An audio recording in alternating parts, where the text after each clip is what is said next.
वाराणसी के बाहरी इलाके में गंगा तट की ओर जाने वाली एक पुरानी गली, वहाँ दशकों से मौजूदा काशी अन्नपूर्णा ढाबा अब सुना सुना लग रहा था। ढाबे के मालिक विश्वनाथ जी अपनी पुरानी लकड़ी की कुर्सी पर बैठे उदासी से सामने वाले रेस्टोरेंट को देख रहे थे। उसके बगल में उनका बेटा चिंटू मक्खियां मारते हुए खड़ा था।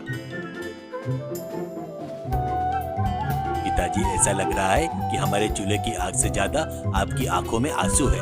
उस सामने वाले रेस्टोरेंट को देखिए, लोग कैसे मधुमक्खियों की तरह उमड़ रहे हैं। क्या करे चिंटू, पिछले 30 सालों से मैं शुद्ध घी में दाल और रोटियां बनाकर खिला रहा हूँ, लेकिन आज लोगों को स्वाद नहीं, अजीबोगरीब चीजें चाहिए। वो पाइप वाला खाना उन्हें अमृत जैसा लग रहा है। ठीक तभी सामने बैम्बू स्लाइड नूडल्स रेस्टोरेंट का मालिक विक्रम बाहर आया। उसके गले में एक मोटी सोने की चेन थी, हाथों में 10 अंगूठियां पहनकर चमक रही थी। उसके बगल में उसका असिस्टेंट लल्लू एक बड़े पंखे से विक्रम को हवा झल रहा था और बीच बीच में अपने घुंघराले बालों को सेट कर रहा था। अरे विश्वनाथ, अभी भी उस पुराने मिट्टी के चूल्हे से चिपके हुए हो क्या? तुम्हारी दाल की महक से लोग भाग रहे हैं। मेरा बम्बू टेक्नोलॉजी देखो, किचन से नूडल्स सरकते हुए सीधे कस्टमर के मुंह तक जाते हैं, तो वो किसी झरने जैसा लगता है, समझे? हाँ साहब, आपका आइडिया तो विश्व प्रसिद्ध है। इन पाइपों को देखकर मुझे गंगा नदी के प्रवाह की याद आ जाती है साहब। ए बुड्ढे, तुम्हारी रोटियां खाने से जबड़े में दर्द होने लगता है। हमारे नूडल्स खाओगे तो जीभ पर नाचेंगे। अरे बेटा, खाना सेहत के लिए होता है, मनोरंजन के लिए नहीं। उन पाइपों के अंदर क्या है, वो मैदा कहाँ का है, यह कौन जानता है। तसल्ली से बैठकर भोजन करना ही हमारी संस्कृति है। संस्कृति? अरे बकवास, मुझे तो बस नोटों से मतलब है। देखो, इस हफ्ते को खत्म होने से पहले अपना ढाबा खाली करके चले जाओ। उस जगह पर मैं एक बड़ा आइसक्रीम पार्लर खोलूंगा। अब तुम्हारी वो किराया भरने की हैसियत नहीं रही। इज्जत से खाली कर दो, वरना मैं अपने आदमियों से तुम्हारा सामान गंगा में फेंकवा दूंगा। सुना है बुड्ढे, हमारे साहब कह रहे हैं कि गंगा में मिला देंगे। जल्दी से अपना बोरिया बिस्तरा बांध ले। विश्वनाथ की आंखों में आंसू आ गए। यह देखकर चिंटू का खून खौल गया। उसने तुरंत अपना फोन निकाला और एक नंबर डायल कर दिया। हेलो बद्री, तुम जहाँ भी हो अभी के अभी निकलो। हमारे ढाबे की इज्जत गंगा में मिलने वाली है। एक पाइप वाला हमें धमका रहा है, तुम्हें अपनी भूख से उसका घमंड तोड़ना है। दूसरी तरफ पटना शहर में खाने की एक बहुत बड़ी प्रतियोगिता चल रही थी। वहाँ का नजारा देखकर किसी के भी होश उड़ जा रहे थे। मेज पर सैकड़ों खाली प्लेटें थी। उनके बीच में बद्री बैठा था, जो एकदम दुबला पतला, हवा में उड़ जाने जैसा लग रहा था और उसे किसी भी बात की फिक्र नहीं थी। वो ऐसे नूडल्स खा रहा था जैसे कोई वैक्यूम क्लीनर सब कुछ अंदर खींच रहा हो। उसके बगल में उसका दोस्त दुखीराम मुंह खोले उसे देख रहा था। अरे रुक जा भाई, आयोजक किचन में गैस बंद करके आटा खत्म होने का बहाना बनाकर भाग रहे हैं। तूने पहले ही इस शहर के आधे नूडल्स खत्म कर दिए। बद्री मुंह में नूडल्स भरे हुए। अरे दुखीराम, ये नूडल्स दे रहे हैं ना, ये तो मेरे दांतों के नीचे भी नहीं आ रहे भाई। असली खाना तो गंगा नदी के किनारे विश्वनाथ दादा की दाल और रोटियां है। ये तो बस टाइम पास है यार। ठीक तभी बद्री का फोन बजा। बात सुनते ही बद्री की आंखें गुस्से से लाल हो गई। उसने अपने सामने रखे नूडल्स की प्लेट को 1 सेकंड में खाली की। वाराणसी में एक पाइप वाला राजा हमारे दादा को रुला रहा है। उसकी नूडल्स से ही उसकी समाधि बनानी होगी। चल। अगली सुबह विक्रम के रेस्टोरेंट के सामने बद्री, चिंटू और दुखीराम खड़े थे। बद्री को देखकर विक्रम अपनी हंसी नहीं रोक पाया। अरे चिंटू, अपने ढाबे को बचाने के लिए इस हड्डी के ढांचे को लेकर आए हो क्या? यह नूडल्स खाएगा या नूडल्स इसे निगल जाएंगे? अरे साहब, इसे देखकर तो मुझे तरस आ रहा है साहब। इसे कहिए कि हवा से उड़ने से बचने के लिए अपनी जेब में पत्थर रख ले। ए पाइप के राजा, मेरा साइज मत देख, मेरी भूख को देख। तेरे पास पाइप है ना, तो जब तक मैं बस ना कहूँ तुझे नूडल्स खिलाते रहना है। अगर तूने ऐसा कर दिया तो मैं तुझे 1 लाख रुपए दूंगा, और अगर तू नहीं खिला पाया और रुक गया तो अपना रेस्टोरेंट बंद करके यहाँ से भाग जाना होगा। डील पक्की क्या?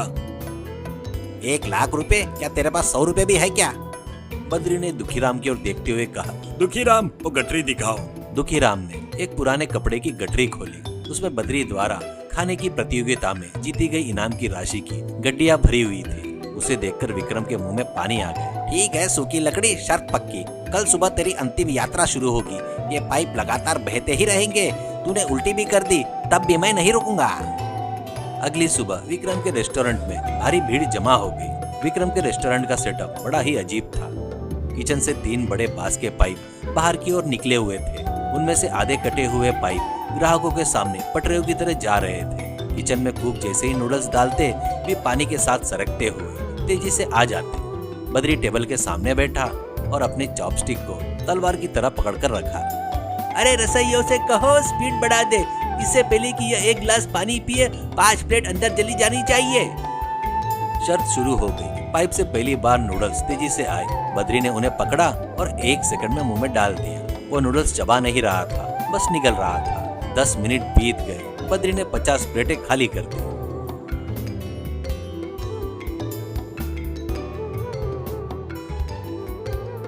ये क्या हो रहा है? ये तो सांस तक नहीं ले रहा है। नूडल्स कहाँ जा रहे हैं? अरे साहब, इसका पेट कहीं पाताल से तो नहीं जुड़ा है। पाइप की स्पीड से ज्यादा तो इसके मुंह की स्पीड है साहब। रसोइयों से कहिए कि स्पीड बढ़ाए। 1 घंटा बीत गया। जैसे ही पाइप से नूडल्स आ रहे थे वो उन्हें प्लेट में गिरने दिए बिना हवा में ही पकड़कर खा रहा था। यह किसी चमत्कार जैसा लग रहा था। आसपास मौजूदा लोग तालियां बजा रहे थे। बद्री स्पीड बढ़ा, विक्रम का चेहरा पीला पड़ रहा है। ए विक्रम, क्या हुआ?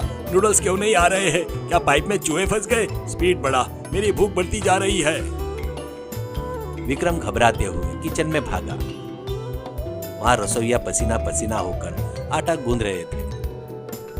साहब 10 बोरी मैदा खत्म हो गया है। गैस सिलेंडर भी खाली हो रहे हैं। ये आदमी तो अभी भी और मांग रहा है। या इंसान नहीं, कोई राक्षस है। रुकना मत, शहर में जहाँ भी मैदा मिले खरीद कर लेकर आओ। मुझे मेरे 1 लाख रुपए चाहिए। 2 घंटे बीत गए।